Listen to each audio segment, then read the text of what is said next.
kemudian apa yang dilakukan itu bukan lagi roti biasa lagi. Kalau ada bagian misalnya saya disimpan di tempat yang khusus, itu sudah bukan roti biasa lagi. Dan yang mengubah siapa itu? Yang mengubah bukan imam. Apa?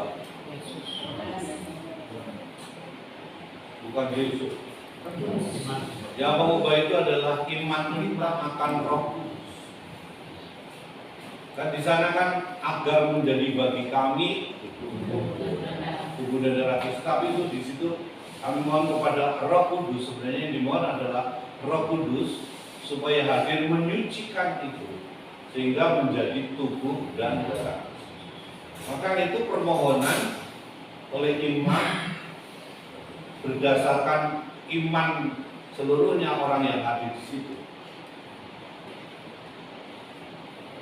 Jadi karena iman itulah iman kita akan Roh Kudus yang akan mengubah. Sehingga pengertiannya itu gini loh, kadang-kadang kita itu kan hormat itu benar-benar hormat bening itu begini itu kan ketika dia angkat kan. Tapi sebenarnya ketika imam itu memberkati menumpangkan tangannya di atas roti dan anggur itu agar menjadi bagi kami itu kalau tulisannya itu menjadi bagi kami tubuh dan darah Kristus. Nah disitulah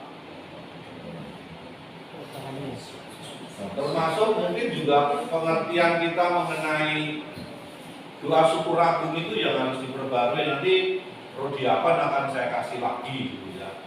Pertemuan pertama mungkin berkaitan dengan itu Rodi apa, berkaitan dengan tata praekarsti. Karena ini menjadi unsur yang amat penting.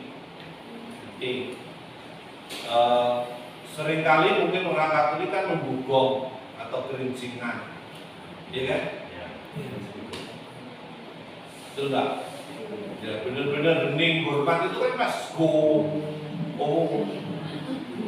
setelah itu ngomong nggak apa atau sebelumnya ngomong-ngomong, nah, ya kan? Padahal kan di sana dikatakan ketika ditumpang itu ya. Maka sejak awal itu ketika kita masuk doa syukur agung itu saya kira menjadi unsur yang penting. Nah, masih kadang-kadang kekeliruannya juga adalah di sesudah prepasi itu dengan bernyanyi, bukan lalu nyanyi, harus nyanyi, bukan nomor sekian. Nah itu yang seringkali kekeliruan di dalam lingkungan. Kalau misal lingkungan tuh masih seringkali begitu. Maka kalau mau ngomong misalnya, oh Romo hari ini kita pakai misalnya ordinariumnya itu misa kita, ya sudah. Berarti umat memahami kalau misa kita itu berarti dari Tuhan kasihanilah kami kemuliaan kudus anak domba yang misa kita semua. Oh pakai laudasion berarti semuanya gitu. Nggak usah disebutkan lagi. Karena kalau sudah ngomong marilah berseru pada bakti nomor sekian, nah itu nggak termasuk doa syukur agung.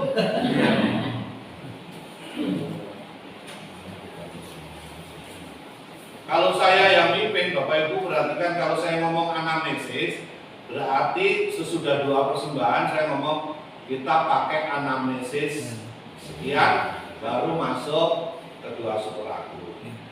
Itu untuk apa? Untuk menghindari kata-kata itu tadi. Jadi nanti kudus terus ngomong anamnesis nomor. Jadi berarti Romo waktu doa syukur agung itu benar-benar dari awal sampai privasi itu kita harus benar-benar hening Romo. Iya. Tidak ada satu kata pun atau suara yang keluar Romo, kecuali pastornya yang memimpin misa. Nggak ada ditambahkan sesuatu yang lain. Jadi ya mulai Tuhan bersama kamu. Nah itu sudah, itu berarti masuk doa syukur agung. Doa syukur agung itu bukan sesudah kudus itu bukan, tapi mulai dari privasi. Privasi itu berdasarkan tema.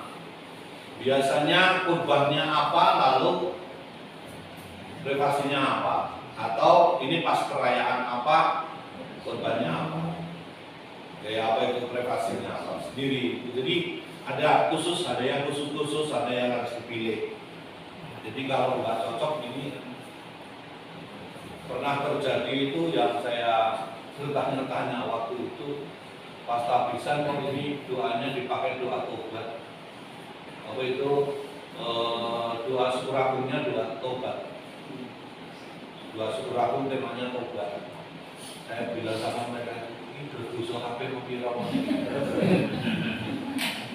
Tapi kan kadang-kadang di situ nggak dong, orang itu nggak dong.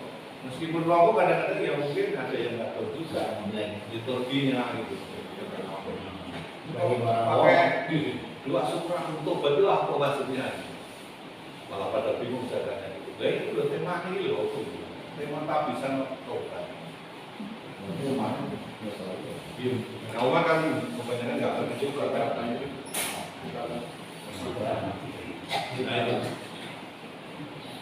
Jadi ada persoalan-persoalan di situ. Nah, dok itu tadi ya. Jadi kalau ditanya perbedaannya di situ. Berarti kalau kita tanya, apakah Yesus itu kambing hitam? Tidak. Dia kan enggak ini. Tidak. Dia rela. Karena Yesus itu dengan kebebasannya memilih itu, memberikan dirinya. Dia tidak dikambing hitamkan, tetapi dengan kerelaan hatinya untuk menyelamatkan manusia. Nanti kasihan Yesus lah.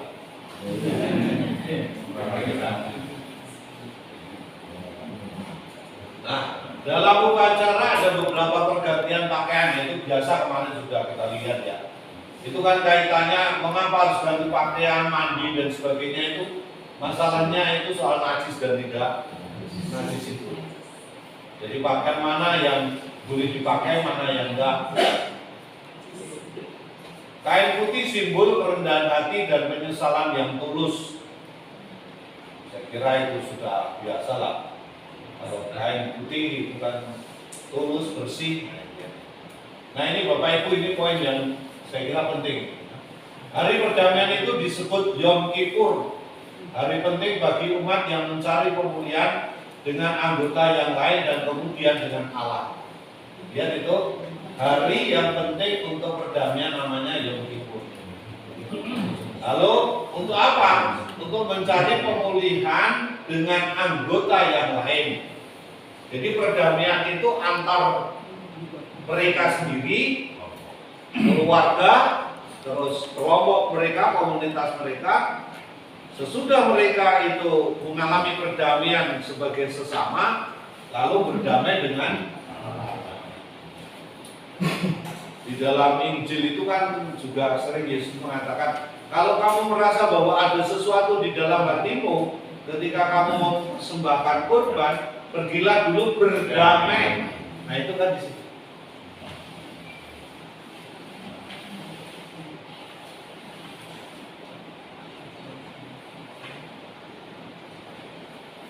Ketika orang Israel itu sedang merayakan ini Yom Kippur, saya lupa tahunnya, itu diserang oleh Palestina.